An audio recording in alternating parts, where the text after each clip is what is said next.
Saya sih ibaratnya ya silakan aja kalau memang saudara Melmel memiliki bukti yang kuat dan memang bisa menjamin pengakuannya, ya tentunya kita juga menunggu. Jawaban saya sih, dia menyaksikan, betul, sangat menyaksikan. Kalau saya lihat dia menyaksikan, real menyaksikan. Dengan seorang perempuan dia menyaksikan itu.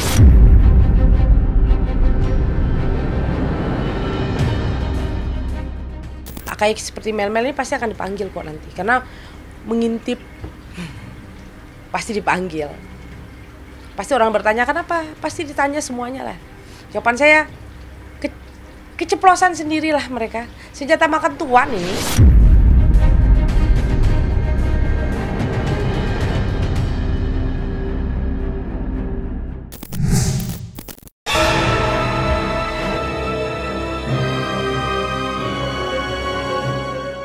Kasus tewasnya Vina Cirebon hingga kini masih menyisakan tanya perihal 3 sosok DPO yang sampai saat ini belum juga terungkap.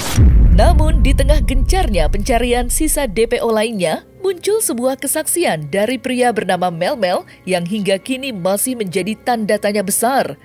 Patut diketahui sebelumnya, Melmel muncul di tengah kisruh panas 3 orang DPO yang dianggap fiktif oleh berbagai pihak. Sontak saja kemunculan Melmel di hadapan publik sempat menuai reaksi dari berbagai pihak termasuk keluarga almarhumah Vina yang kini masih mendalami pernyataan dari Melmel. Tidak hanya dari keluarga korban, pihak Peggy Setiawan juga turut menaruh harapan penuh terhadap Melmel yang diduga mengenal para pelaku sebenarnya. Lantas, seperti apa penerawangan supranatural atas sosok Melmel yang hingga kini masih menyembunyikan identitasnya itu?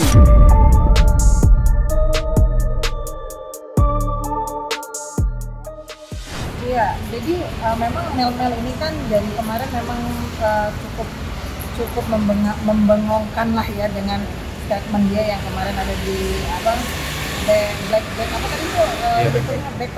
Backpacker. Tapi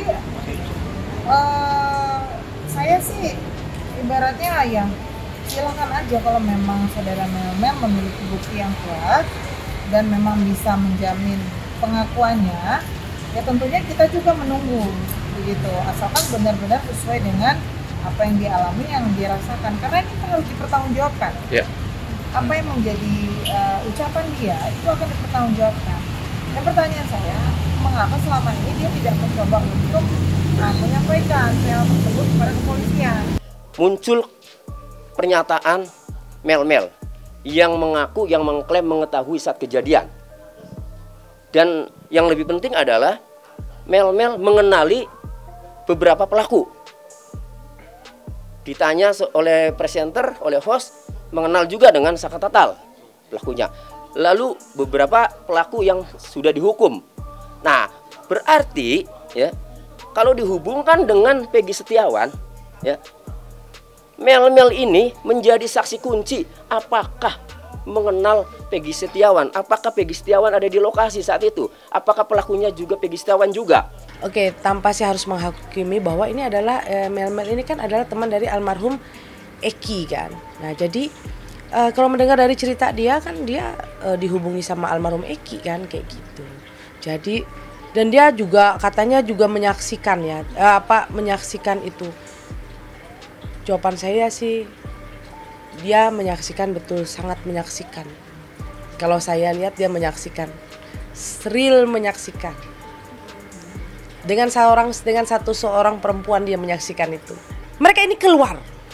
Semua ini orang ini keluar. Jawaban saya, mereka ini yang keluar menjadi saksi ini. Nanti ini adalah seperti senjata makan tuan untuk mereka sendiri. Karena akhirnya akan terbongkar semua. Apakah mereka ada di dalam situ atau hanya, kalau dibilang dia mengintip, saya sih agak was-was ya kalau mengintip. Saya sih takutnya dia melihat banget gitu. Kalau mengintip, jadi kalau saya lihat sih nggak ngintip gitu.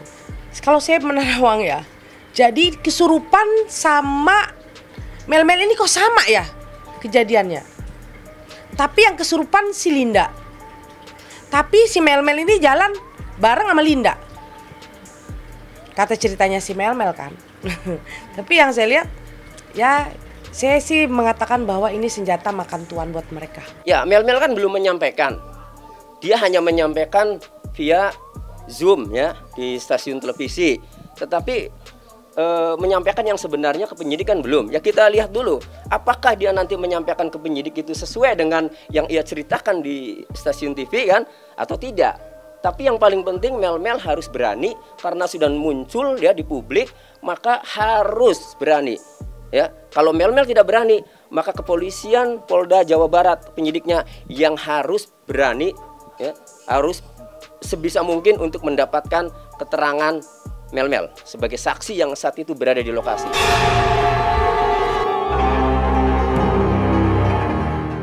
Di tengah kontroversi panas yang masih membara, belum lama ini Mel juga menuai sorotan lantaran dirinya yang seolah berada di pihak yang tak bersalah. Bahkan ia sempat memberanikan diri muncul di acara televisi untuk memberikan keterangan yang selama ini ia pendam. Kesaksiannya pun tak berubah dan berbanding terbalik dengan pengakuan dari Linda yang justru tak mengenal sama sekali sosok Mel. Lantas, akankah Mel diperiksa dalam waktu dekat? Dan seperti apa pula sanksi hukum yang akan didapat oleh Mel atas kesaksiannya tersebut?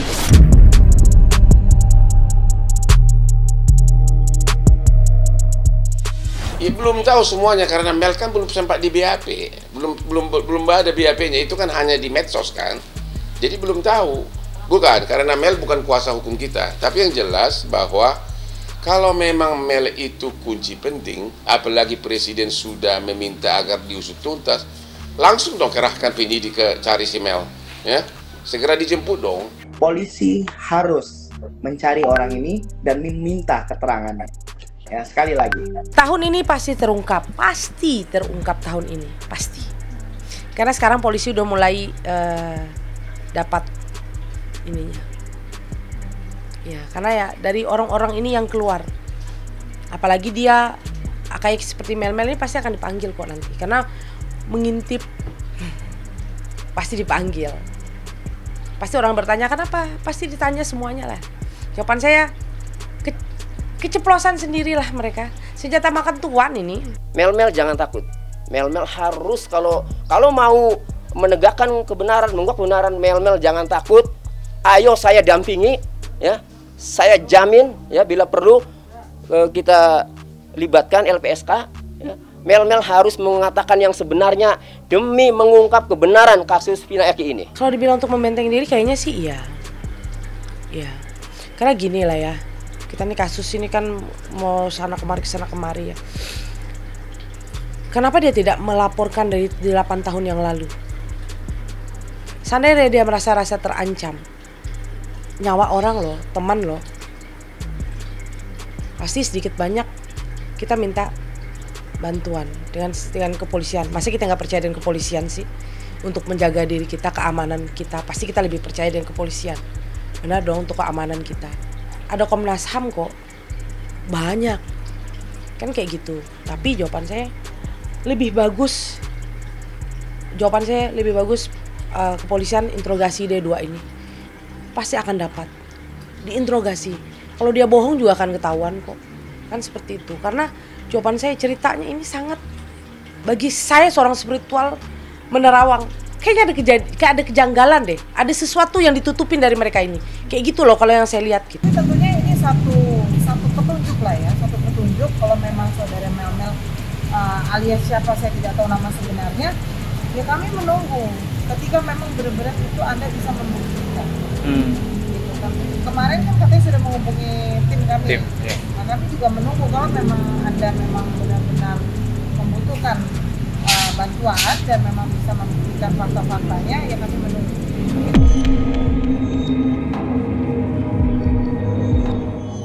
Jika mundur sedikit ke belakang, nama Mel dan Linda ramai dijadikan bahan perbincangan sejak munculnya video kesurupan arwah Vina Jilid 2. Namun, tak semua masyarakat pun percaya dengan fenomena yang muncul di tengah proses pengusutan kasus tewasnya Vina yang terjadi pada tahun 2016 lalu. Entah apakah yang masuk ke dalam raga Linda adalah benar roh dari Vina atau sekedar makhluk halus yang mengaku sebagai almarhumah. Dan hal inilah yang akan dibahas oleh Nyai Dewi Rantian selaku paranormal yang akan membahas terkait fenomena langka tersebut.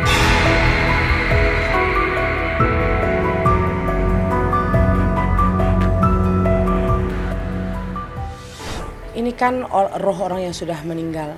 Jadi masuk ke satu orang. Jadi bagi saya itu sangat sangat aneh aja sih. Bagi saya sangat aneh ya, karena orang yang kesurupan terus masuk ke orang yang ini untuk pembuktian atau apa juga, jawaban saya tuh perlu dipertanyakan sih. Ini sebenarnya bagaimana kesurupannya, karena sebenarnya harus kesurupan ini kalau kita mau tahu ini asli atau enggak kesurupan, sebenarnya kita tinggal bisa mengecek sih sebenarnya dengan waktu dia kesurupan atau ada spiritual yang memang beberapa spiritual yang bisa melihat ini orang ini kesurupan asli atau enggak, satu. Kedua lagi orang kesurupan ini bisa nggak, bisa juga roh ini mengakui bahwa ini roh dari Linda, dari Vina ya, roh ini dari kesurupan dari Vina. Tapi bisa juga jin yang menyerupai roh ini yang masuk ke orang-orang ini, bisa seperti itu. Bisa juga yang saya bilang, saya Allahualam ya, ini benar-benar kesurupan atau enggak sih, Allahualam banget sih. Karena bagi saya kesurupan, kok masa sih roh ini masuk ke sana kemari kan kayak gitu. Oke, ciri-ciri orang kesurupan itu sebenarnya macam-macam sih ya. Kita lihat dari raut wajahnya, setelah itu dia kesurupannya itu kadang-kadang tuh dia tidak sadar sama sekali apa yang terjadi, apa yang dilakukan saat dia kesurupan tuh orang tuh tidak menyadari. Setelah itu bola mata ini kadang-kadang itu sampai yang hitam ini tidak terlihat. Setelah itu suara berbeda. Ada yang orang kesurupan ini suara, kalau yang masuknya seorang kakek-kakek, dia akan jadi perempuan pun bisa berubah jadi suara kakek-kakek. Yang laki-laki bisa berubah jadi seorang perempuan, suaranya orang kesurupan seperti itu. Ciri-ciri orang kesurupan itu yang kayak gitu. Kadang-kadang mereka tidak menyadari apa yang terjadi dan mereka, atau mereka mengamuk, ngamuk, nggak tahu peduli itu api atau kaca atau apapun. Mereka kadang-kadang tidak menyadari apa yang mereka lewat. Kadang-kadang mereka nggak ada apa-apa, namanya kesurupan karena bukan mereka, kan seperti itu. Kan itu dia di alam bawah sadar ya. Iya. Kan itu hanya sekedar petunjuk, jangan juga kita percayai. Ya makanya itu kan yang bisa membuktikan nanti pada saat pemeriksaan. Kan belum terjadi pemeriksaan, jadi mungkin kita bisa bicara setelah nanti pemeriksaannya Linda gitu loh. Kalau sekarang belum bisa berkomentar apa-apa.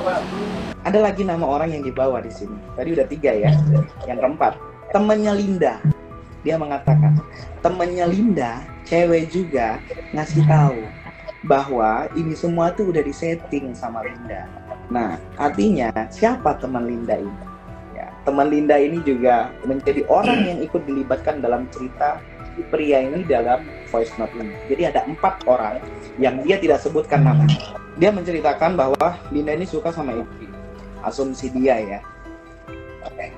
Teman saya nih ngasih tahu ke Eki, Linda itu menyeting semuanya untuk agar Eki dan Vina melewati jalan tersebut. Ya semoga ini kasusnya cepat selesai, cepat terungkap ya. Jangan kayak gini, kasihan banyak yang jadi sasaran bully-bulian netizen juga seperti itu, termasuk saya.